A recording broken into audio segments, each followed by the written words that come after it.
Pelaksanaan demokrasi di Indonesia pada periode 1965 sampai 1998. Apa sih demokrasi itu? Demokrasi adalah bentuk pemerintah di mana semua warga negaranya memiliki hak serta dalam pengambilan keputusan yang dapat mengubah hidup mereka.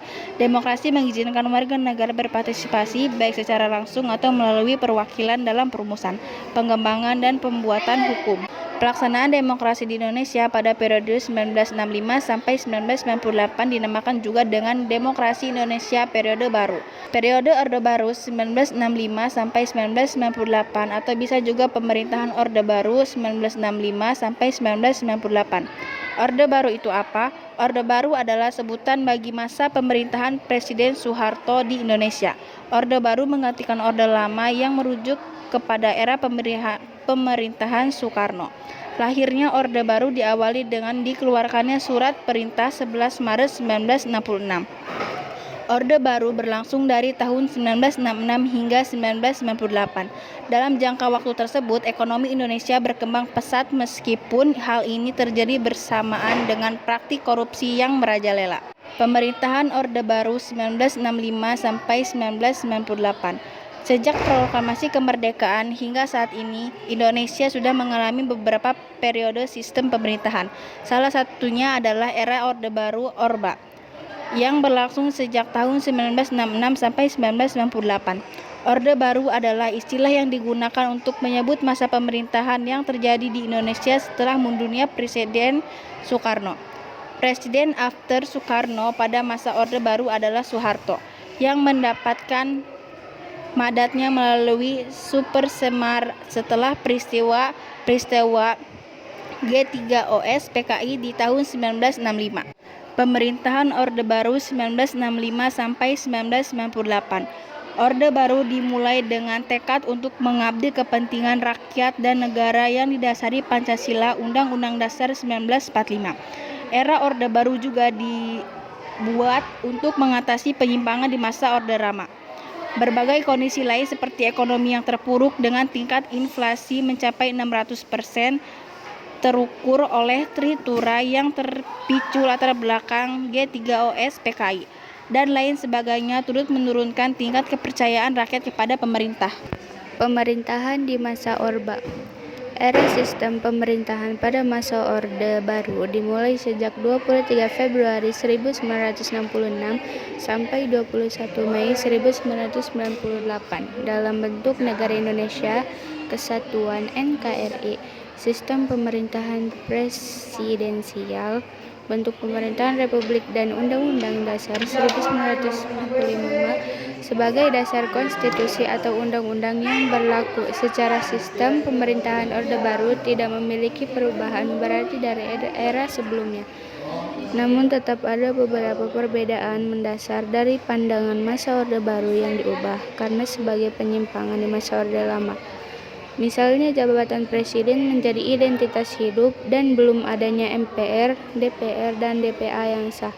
Sistem pemerintahan masa Orde Baru mengubah tatanan kehidupan rakyat dan negara dengan pelaksanaan Pancasila serta Undang-Undang Dasar 1945 untuk setiap kebijakan pemerintahan. Beberapa pokok sistem pemerintahan pada masa periode baru yang jelas pada penjelasan Undang-Undang Dasar 1945 yaitu 1. Indonesia.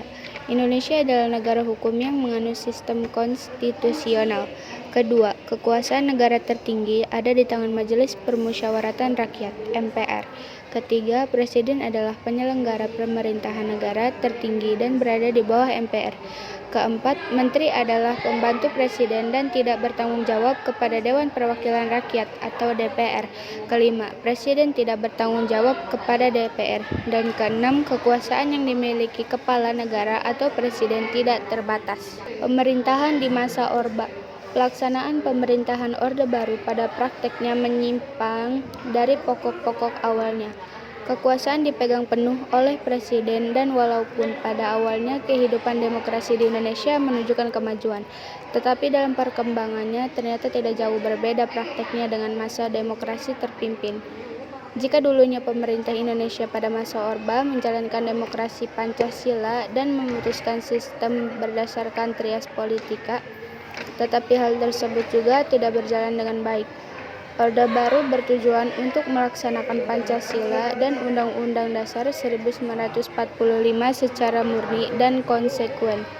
Terbukti dari beberapa peraturan berikut yang membuat Undang-Undang Dasar 1945 menjadi konstitusi yang sangat sakral. Konstitusi yang sangat sakral yaitu: pertama, ketetapan MPR nomor 1 MPR 1983 menyatakan bahwa MPR telah menetapkan untuk mempertahankan Undang-Undang Dasar 1945 dan tidak akan berubahnya.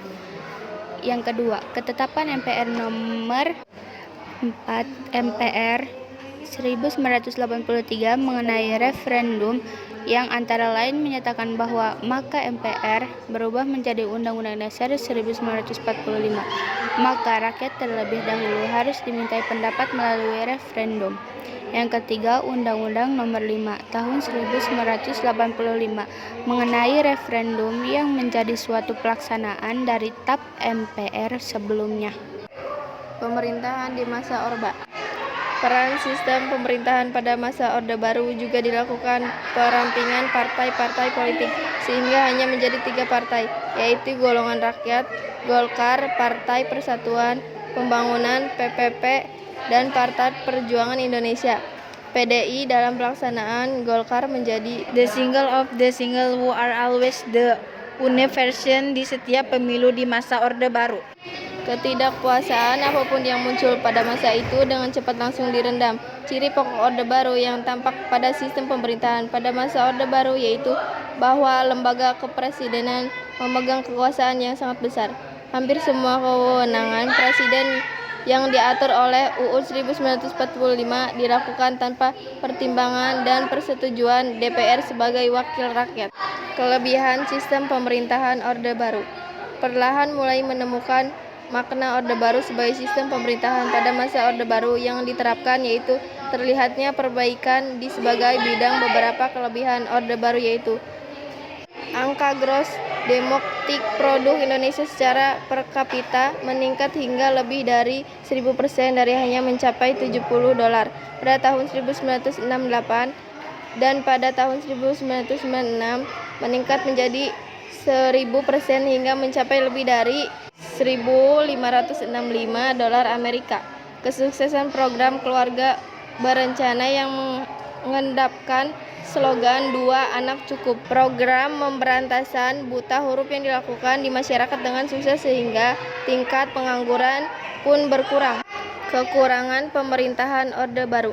Kebijakan-kebijakan tetap memiliki 2 sisi. Selain ada kelebihan juga, kekurangan Orde Baru terutama berasal dari penyimpangan pada masa Orde Baru yang pemerintah. Kekurangan sistem pemerintah pada masa Orde Baru yaitu 1. Berkembangnya praktek korupsi, kolusi, dan nepotisme di pemerintahan. 2. Pembangunan di Indonesia tidak merata di setiap daerah, misalnya di Aceh dan Papua. Tidak setentu pembangunan sehingga menimbulkan pemberontakan di kalangan masyarakat. Kepercayaan sosial di masyarakat juga meningkat. 3. Terjadinya hak asasi manusia terhadap masyarakat kalangan pribumi. Pemerintahan di masa Orba. Segala kelebihan dan kekurangan dalam sistem pemerintahan Orde Baru tersebut membuat masyarakat yang awalnya merasa nyaman mulai terusik, terutama karena berbagai penyimpanan sistem pemerintahan yang terjadi dan ketidakbebasan mengungkapkan pendapat tentukan akan perubahan kepemimpinan dan sistem pemerintah mulai menggemuk. Terlebih lagi saat itu imbas dari krisis ekonomi Asia juga mempengaruhi Indonesia. Berbagai database dan industri pun terus menggulir hingga korban tragedi Trisakti 1998 terjumlah empati orang mahasiswa yang berdemokrasi menuntut kemunduran Presiden Soekarno. Peristiwa itu dikenal dengan sejarah peristiwa Trisakti yang akhirnya menyebabkan kerusuhan Mei 1998 yang bertanggung jawab atas SARA. Akhirnya Presiden Soeharto mengundurkan diri setelah rentetan kejadian tersebut dan Indonesia